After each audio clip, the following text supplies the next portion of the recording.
صباح الخير، حياكم جميعًا. في بعض الفترات من حياتنا نحس بأن روتيننا والأيام الإنتاجية اللي نقضيها مثالية إلى حد كبير، وكأنها الحياة اللي صدق كنا نتمناها، ولكن في فترات ثانية نحس بالتخبط والضياع، إنتاجيتنا ضعيفة وأيامنا جالسة تروح هباء بدون أي فايدة، وهذا شي طبيعي لأن ما في شي في هذه الحياة ماشي مسطرة، بتمر عليك أيام جيدة وأيام سيئة. وهذه سنة الحياة، هذا هو هدف روتين التسعين، إعادة إحكام سيطرتك على حياتك. جربت السنة اللي فاتت ولكن للأسف ما التزمت فيه المدة المطلوبة، لذلك وبما أن انطلقت النسخة الثالثة من روتين التسعين قبل شهر قررت نخوض مع بعض تجربته اليوم في حياتي. ما هو روتين التسعين؟ روتين التسعين هو مجموعة عادات تسويها في 90 دقيقة يومياً، أي ما يقارب الساعة والنصف لمدة 90 يوم، أي حوالي 3 أشهر. في نسختي الحالية في مجموعة عادات تضاف إلى يومك، وأكيد تقدر تغير فيها باللي يناسب، عشان كذا خلونا نبدأ يومنا المنتج. أول عادة وهي قراءة ورد يومي من القرآن الكريم. هذه العادة لازم كل مسلم يكون عنده ورد كل يوم يخصص وقت لقراءة القرآن الكريم.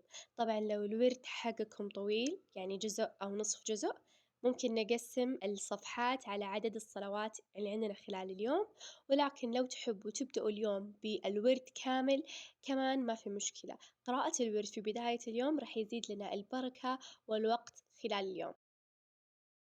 العادة الثانية واللي المفروض إن إحنا نسويها اللي هي أخذ دش بارد، لكن أنا للأسف مرة ما أقدر ألتزم بهذه العادة لأني ما أحب الموية الباردة، فقررت إني أغيرها وأسوي جلسة سكين كير. أول شي بديت فيه شلت الميك اب، وبعدين حطيت من هذا الكريم وسويت مساج للبشرة. بعدين راح أحط ماسك لتحت العيون، وجلسة السكين كير هذه تجدد النفسية على بداية اليوم.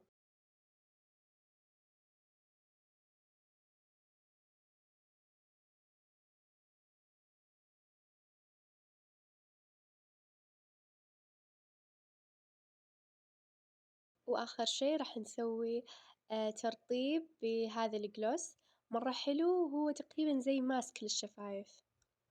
وآخر شي راح نخلص فيه اللي هو ترطيب اليدين. الحين عندنا الرياضة، المفروض إن إحنا نسوي 10 دقايق حركة، أي نوع حركة سواء رياضة أو مشي.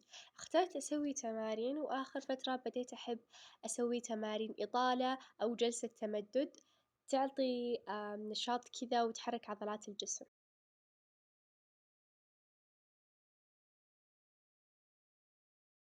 الحين عندنا النقطة الثانية من روتين التسعين اللي هي تعلم مهارة جديدة. طبعا أنا ما راح أتعلم مهارة، راح أتعلم لغة. اللغة اللي أنا حاليا قاعدة أتعلمها هي اللغة الفرنسية، فضفتها ضمن المهارات لأنها جدا أساسية، وأنا صدقا حابة إني أنا أداوم على التعلم بشكل يومي. فاليوم راح أكتب معاكم تعابير.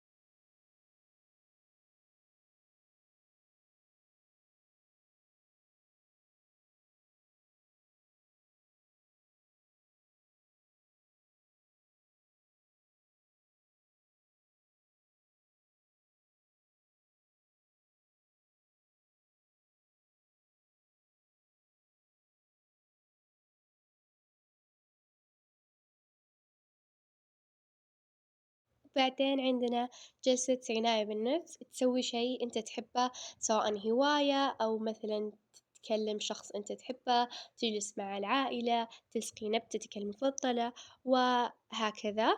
أنا أحب الطبخ من هواياتي اللي جدًا أحبها، فبسوي معاكم الحين بيتزا خفيفة وما تاخذ وقت تعتبر زي العشا، فبسويها زي سناك خفيف.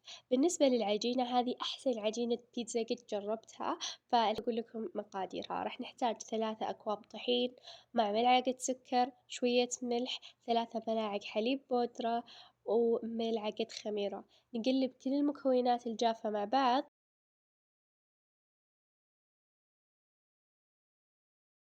وراح نزيد 3 ملاعق من الزيت وكاسة ونص موية، وراح نبدأ نعجن العجينة كويس. هذي العجينة يبغالكم تعجنوها فترة علشان تخرجوا كل الهوا اللي فيها ويطلع معاكم في أحسن قوام. كذا صارت العجينة لما خلصتها باخذها تخمر على جنب، وعلى بال ما تخمر بنجهز مع بعض الصوص البسيط اللي بنحط عليها. حطيت كاتشب وشوية معجون طماطم وشوية عسل، وبدأت أحط بهارات.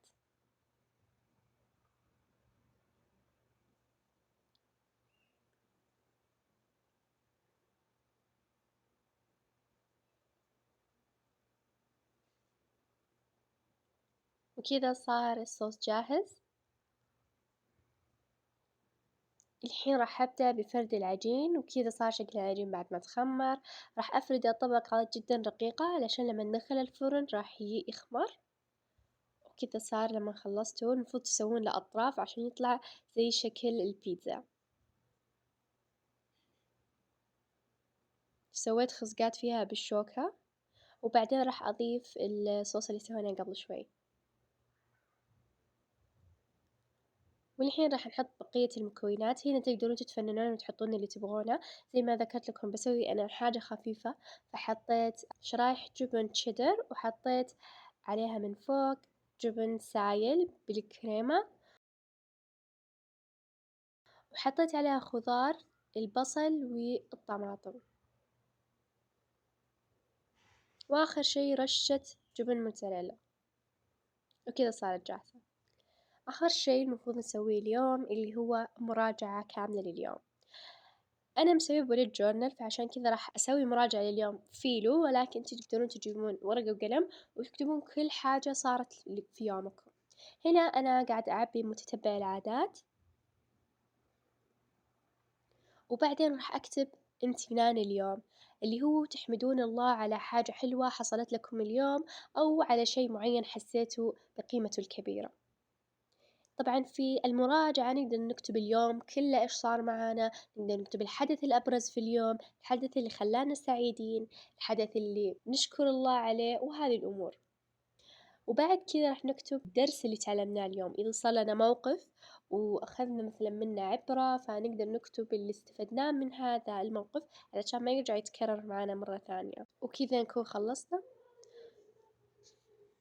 وآخر فقرة بنختم فيها الفيديو اللي هي القراءة. أحب أخلي القراءة قبل النوم، ولكن لو انتوا تحبوا تقدروا تدخلوها في أي وقت خلال اليوم، أهم شي تلتزموا بوقت معين. وبس هذا كان فلوق اليوم، لخصت عادات روتين التسعين في فيديو واحد. ما صورت كل التفاصيل واهتميت بس بموضوع روتين التسعين. أتمنى يكون الفيديو ألهمكم واستفدتوا منه. أشوفكم على خير بفيديو جديد. مع السلامة.